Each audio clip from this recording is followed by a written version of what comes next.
Hi everyone. We're looking at notes 1.6, which are on applications of systems, and this is part 2.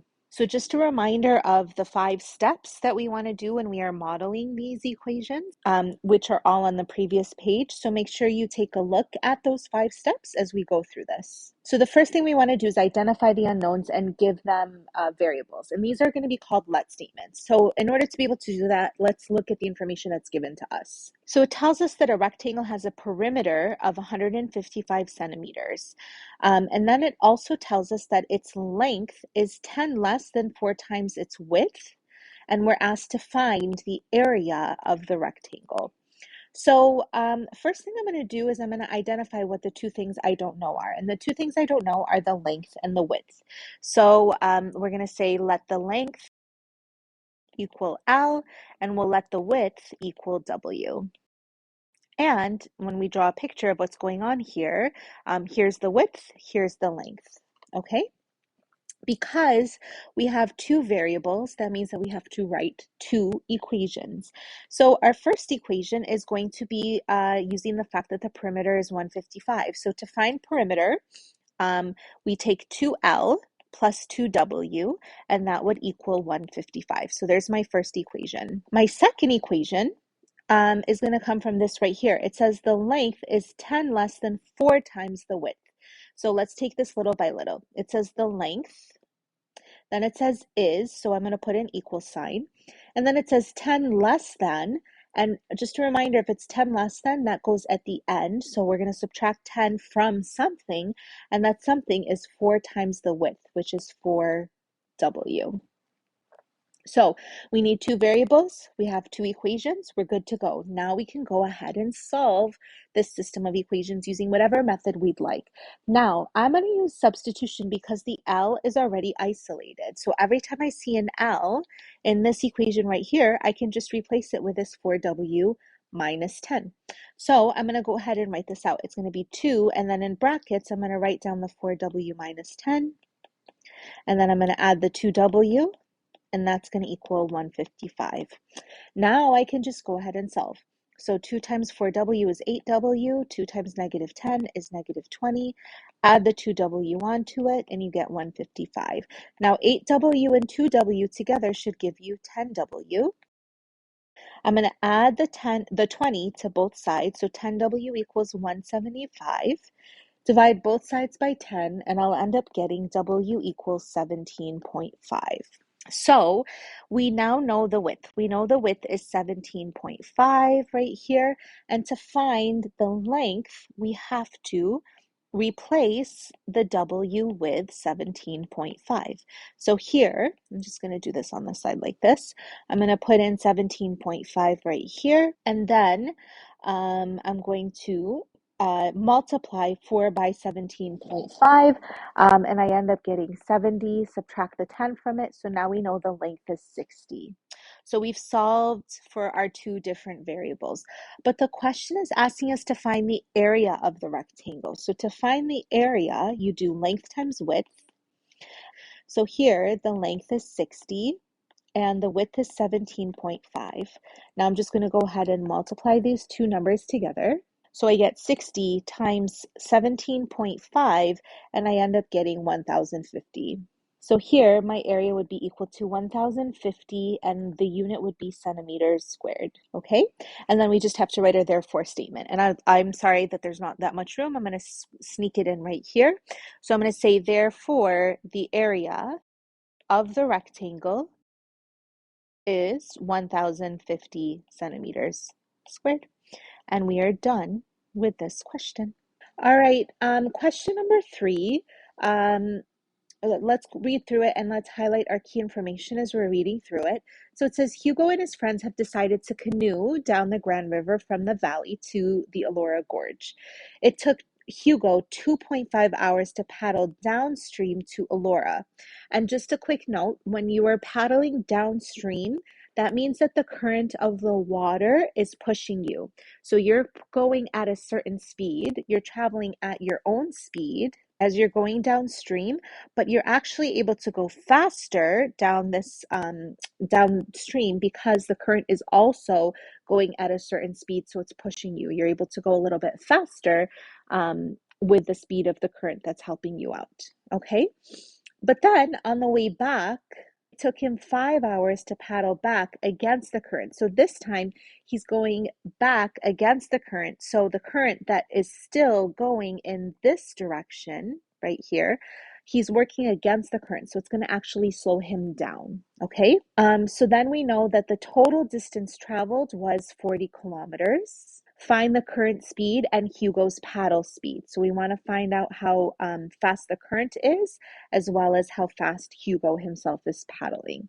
So the first thing that we're going to do is we're going to write our let statements. We don't know the current speed, the speed of the current. And if we don't know it, we'll just call it X. And then we also want to know Hugo's speed. So we'll call Hugo's speed I. Okay. And what I want to do here is I actually want to make a distance rate time chart right here. And I want you to write yourselves a note right here that distance is equal to rate times time, because that's going to help us out when we do our equation here. So right here, the total distance traveled was 40 kilometers, but he's going the same distance going and coming back because he's going from the valley to Elora Gorge and then from Elora Gorge back. So the distance going and coming back is the same. So if the total distance was 40 kilometers, then each way is 20 kilometers. So going downstream right here, Hugo is going at his speed, which is y, but he's also getting a little bit of help. So his speed is actually faster because he's getting a little bit of help from the current. The current is pushing him down the river. And it took him 2.5 hours to do this. So we know that the time here is 2.5. All right. So we'll say that this is downstream. On the way back, he's going his speed, but remember, the water is still going down at this rate. So he's getting pushed backwards, which means he's getting slowed down. So we're going to take away the current speed, and that's the total rate. And it takes him 5 hours to do this. Okay? So let's go ahead and write out our equations. Don't forget that distance is equal to the rate times the time. So for our first equation here, we can say the distance is 20 is equal to the rate, which is y plus x, times the time. Now, I can actually move this y plus x over and put the time in front. It does not matter what order I do this in because when you multiply, you can do it in any order. Commutative property says you're allowed to do that. I prefer to put the 2.5 in front because it's easier for me to deal with. I can distribute it through. On the way back, his distance is equal to the rate, which is y minus x times the time, which is 5. So I'm going to put 5 times y minus x right here. I'm going to go ahead and distribute the 2.5 and the 5 through. So this is going to be 20 equals 2.5y plus 2.5x.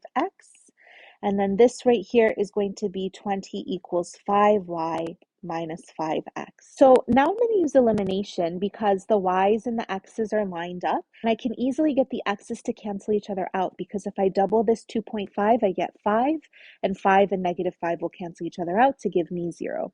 So I'm going to multiply this top equation by 2. And when I do that, I get 40 equals 5y plus 5x.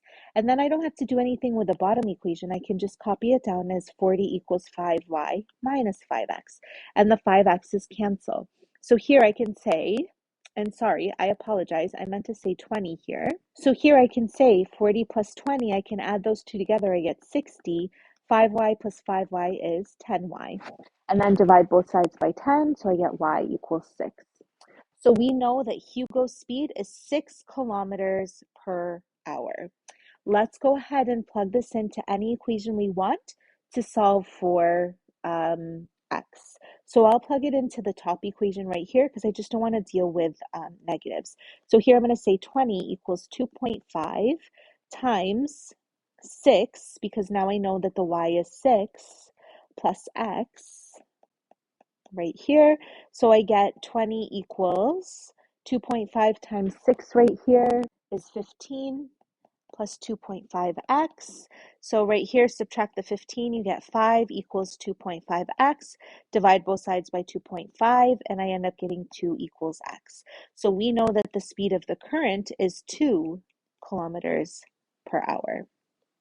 And now we can just write our therefore statement. So therefore, the current speed is 2 kilometers per hour, and Hugo's speed is 6 kilometers per hour.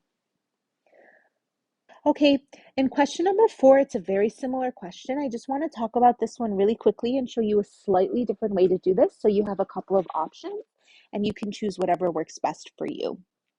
So here, it says Sahra is flying 6,000 kilometers to Paris for her summer vacation.